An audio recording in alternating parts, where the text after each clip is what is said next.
dieną Pelenų trečiadieniu mes įžengėme į ypatingą liturginį laiką gavėnią.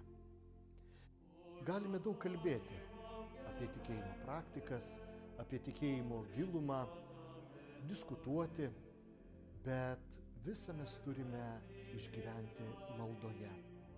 Taigi ir šis gavėnios laikas, į kurį mes jūs kviečiame, tebus persmelktas maldos.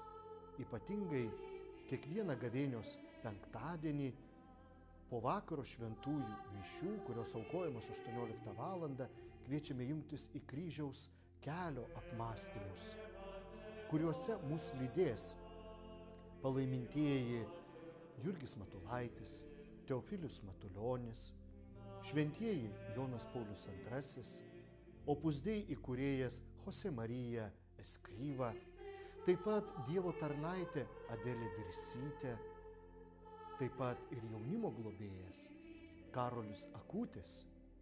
Mėlieji, taip pat ketvirtadieniais, kai vyksta dienos adoracija mūsų bažnyčioje, kviečiame jūs 15 valandą į Žemaičių Kalvarijos kalnų giedojimą. Išlaikyti tą gražią tradiciją, paskęsti tose prasmingose žodžiuose, sudėti savo gyvenimus, tuo prisiglaudžiant prie Jėzaus. Tebūnie šis gavėnios laikas vaisingas mums maldoje.